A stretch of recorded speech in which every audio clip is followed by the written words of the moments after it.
Good morning. So, last week, I observed you teaching your science lesson. And first, I want to say that I noticed how confident that you are in your teaching, in your curriculum. So, I want to compliment you on that. And I also want to compliment you on your established policies and procedures. The students clearly knew what was expected of them, they knew what to do as far as classroom management. You had everything in order in the regards of that. So I just wanted to compliment you on your confidence in your teaching, your confidence that you have with your classroom, your confidence in the curriculum, and as well as your policy and procedures that you have established. So will you take a moment and just describe the lesson to me? What do you feel went well in that science lesson? I feel that the note taking procedure went very well. We're focusing on nonfiction, and the students were actually able to read the text and write the notes. It's a little different from when we were in school. We were able to circle or highlight in a book. But since they're going to do so much reading on the SBAC, I decided that I would allow the students to read the science information in digital form. Okay, that's good. And how did they take those notes? Oh my goodness, they loved it because we don't have a district adopted curriculum for NGSS. So it was great. They were so excited. They were able to see things in color. So that's something else that I wanted to do. Black and white, no, they enjoyed it and they felt like they were in middle school. That's so they great. enjoyed it. That's very well.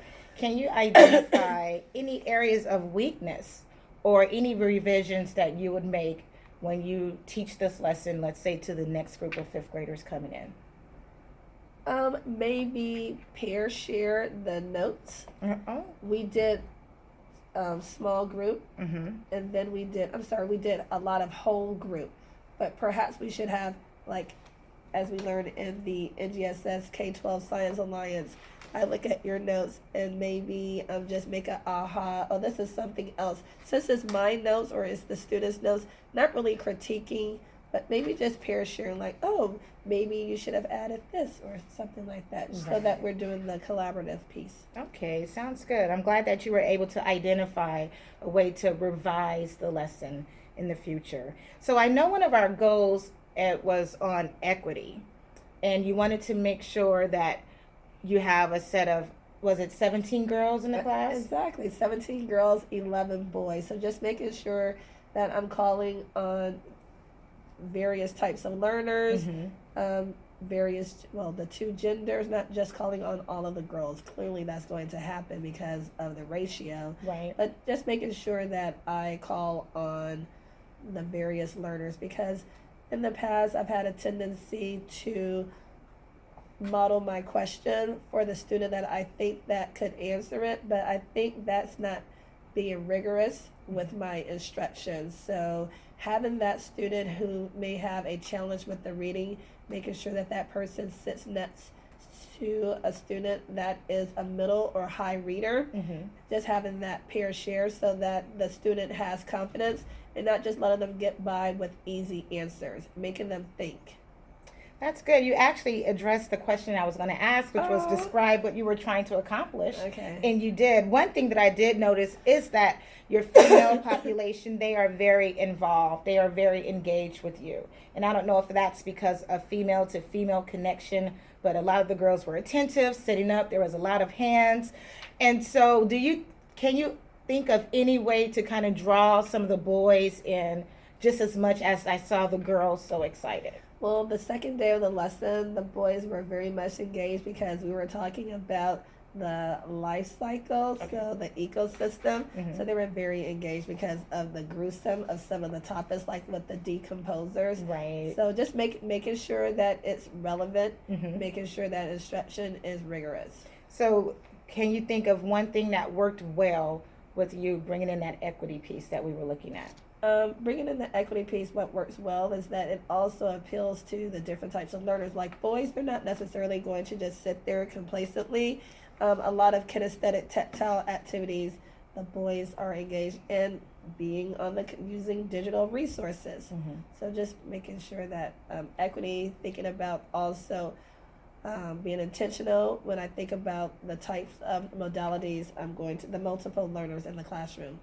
Can you describe some of the methods that you use to make sure that you were showing that equity? I noticed that you have the Class Dojo, which had that random generator where the students' names would pop up. Was there any other strategies that you used? Of course, I use equity sticks and I also use dice. So if I roll a dice, I have two. The first one is the table group. The second one is the student number. Yes, that did go very well. And I actually enjoyed watching that.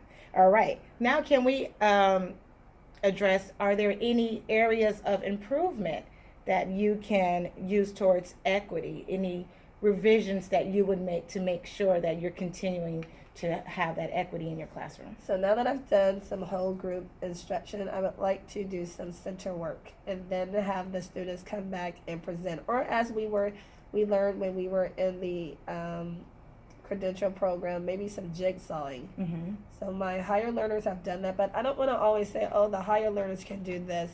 I want to make sure that my instruction is rigorous. So doing some jigsaw with the following topics for the life science domain. All right. Clearly you have addressed the objective of the lesson, which was one of our main focus points, was that equity. You addressed that and you accomplished it very well. So I just want to compliment you on that. I want to thank you for allowing me to spend this time with you this season of observing yourself, your classroom. As I said before, you're one of the best teachers here at our school, and it was a pleasure for me to come and be able to observe your teaching and even take from that as well. So thank you. It was a wonderful lesson, wonderful pre and post conference. So I just want to give you much thanks for your time and your sacrifice. Thank you. Have a nice day. Thank you. All right, I'm going to hit stop.